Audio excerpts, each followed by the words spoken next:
use like a real video camera, I don't think. I have actually never seen this skit, but maybe some of you have. For people who are probably my age and older in the group, there used to be a show on TV called Hee Haw. Did anybody ever watch Hee Haw? It's kind of like oh yeah, everyone's like, yeah, it's on you, please, okay. My parents used to watch it, and it'd be like in the background when I was passing by, but I never really sat. So if you didn't watch it, it was kind of like a comedy skit, and they were, silly, there'd be fun songs. And so there was one that Buck Owens and Roy Clark used to sing a song called Gloom, Despair, and Misery on Me. Does anybody remember that one? Oh yeah, and it's a funny song, but it's horrible, right? And if you hear it, it's kind of tongue-in-cheek. But maybe you know people who are like that. Like maybe you've had someone in your life like that, and you're like, wow, gloom, despair, and misery on them. That they always find the worst. And some people you'll hear say like, well, worst case scenario, this could happen. But there's some people who like live in that lane, who are constantly like worst case scenario people. Or you could say, wow, it's so beautiful out there. Yeah, well, the bugs are back. Or the sun was in my eyes the whole way I was driving. Or, it's like, but the sun is out, and it's not, 100% humidity today. And if you learned anything about me in the last year and a half since I've come to this congregation, I'm a half glass full kind of gal. I'm forever optimistic, maybe even naively so, sometimes. I always believe there's more good than bad in this world. I have to. I think it just doesn't get the same attention. And I think we have to look a little harder for it. Because there's not as many people spouting out the good as there are the gloom, despair, and misery on me people. For some reason, it's easier for people to share bad news. And it's not easy. Like, I choose joy instead of gloom, despair, misery. I choose exaltation, joy, and praise on all. But it's not easy, and I don't succeed at it all the time. I'll never give the thought that I'm perfect. Far from it. I have so much work to do. I'm a work in progress every single day, right? And there's days when I get mad and frustrated and angry and negative. And I find it really hard to find the joy and praise and exaltation. Some of the situations we mentioned in our share prayer are those times when I struggle to find the joy. But I try to take some time and reset myself. If I can think of one positive thing, okay, then maybe I can think of two. Then maybe I can think of three. And I can climb out of that a little bit. And I'm not going to be skipping through the fields and throwing daisies all the time, but it at least can get me through to the next day or hour or minute that I'm living through at that moment. So today, instead of my words, because maybe we're tired of hearing Tanya talk, I thought I could tap into some of the expertise in the world of some poets. And you don't have to be a lover of literature to appreciate these words. So I did some research, and I found some poems about joy. Some of them are secular, some of them are Christian-based, but they're all reasons or situations or why we can have joy. Because in doing so, we are following God's will. If you meet someone who is not a churchy person, or maybe even a non-believer, someone's like, oh yeah, I used to go to church, but, or maybe you grew up in a church or a family where God wasn't joyful. And people say that, like, why would I want to be a part of your religion? God's mean. Read the Old Testament. That's not just our church, by the way. The Greek gods were mean too. Yeah, you should read some of that mythology, right? They flooded. Sure. And they had their version of a Noah, built a boat. But that's not God's will. God's will is for us to be joyful children. And what that means is as simple as just saying, yep, I got another mosquito bite. But my gosh, I got to be outside and have the sun on my face. Because right now there is someone wishing they could sit outside in the sun for 10 minutes, and they can't.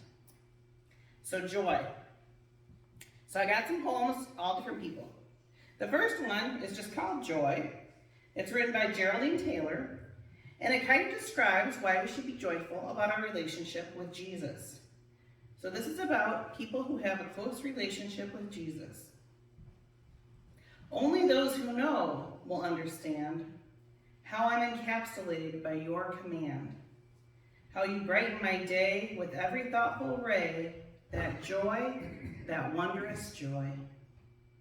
Only those who understand will ever feel the essence of your heart no one could steal, how you turn the sky to blue, how you make my thoughts anew, that joy, that wondrous joy. Only those who feel will embrace your footprints left without a trace. How warm delight fathoms more than might, that joy, that wondrous joy. Only those who embrace will truly care, whether coming or going, you're always there. How you render me still, only your love could fill, that joy, that wondrous joy. I like the line about footprints left without a trace, kind of a nod to that Footprints poem. This one's about our trust in God. Because you can choose joy, just like you can choose misery. You can choose joy, and it's scary. You have to trust. It takes faith, right? We talk about faith. That's what we're all about. So this is about choosing joy. And it's written by Nina Hagen. It takes courage to turn your back on the shore of alluring promise, the safe land of strain and sacrifice, leading you astray on an empty quest. But the place that you seek is a sea of delight, and only a joyful heart will make port in the haven of happiness.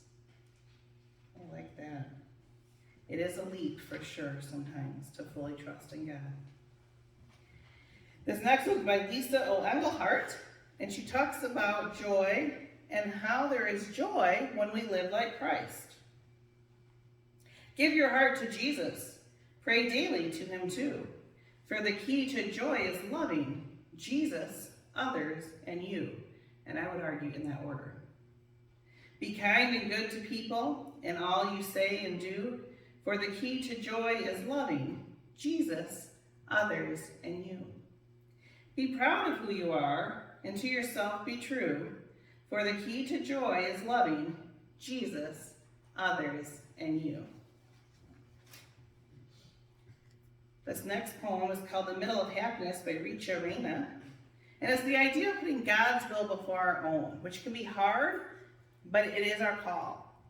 And that's a way that we can find joy, because in a way it kind of releases us if we put God's will first. So the middle of happiness.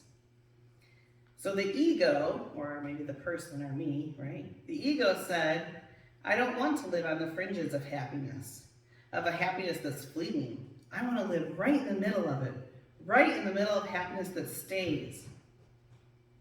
And the soul, or God, replied, then plant a seed of love in your heart.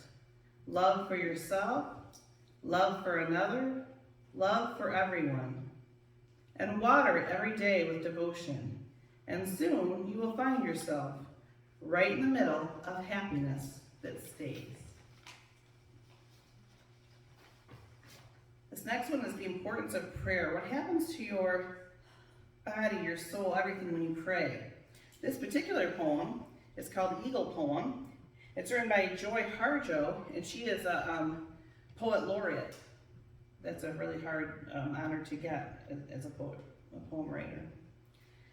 To pray, you open your whole self to sky, to earth, to sun, to moon, to one whole voice that is you.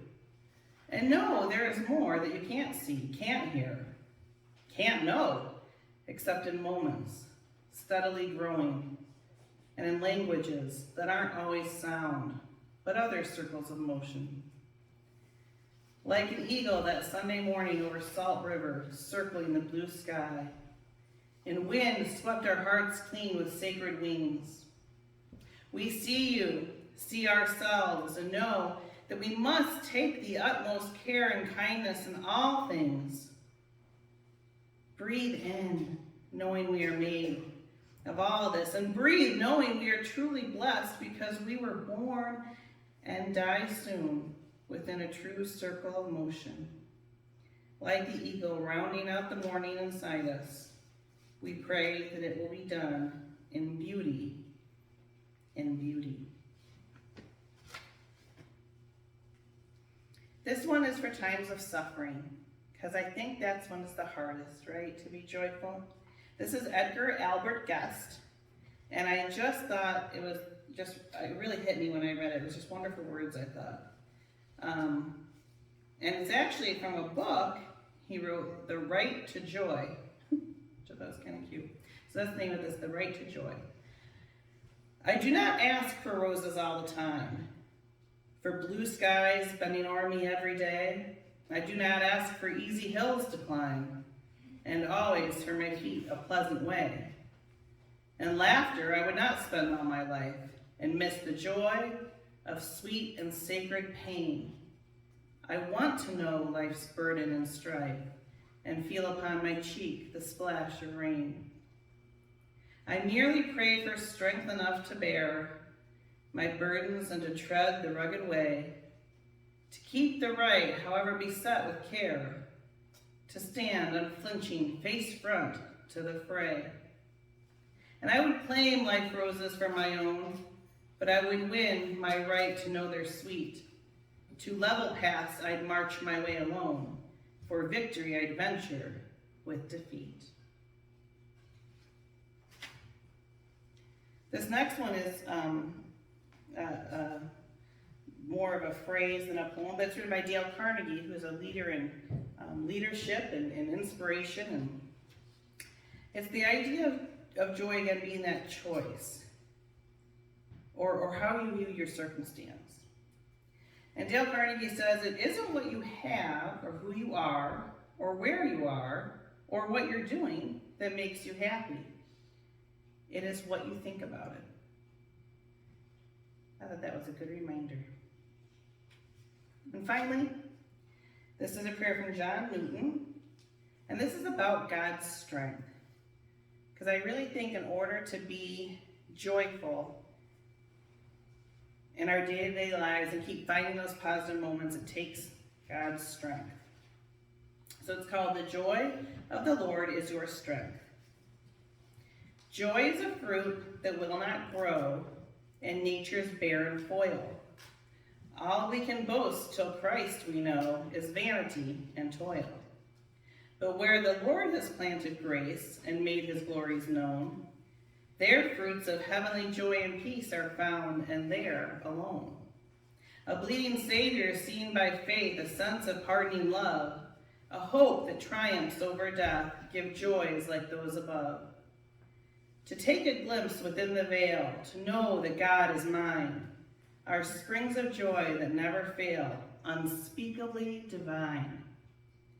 These are the joys which satisfy and sanctify the mind, which make the spirit mount on high and leave the world behind.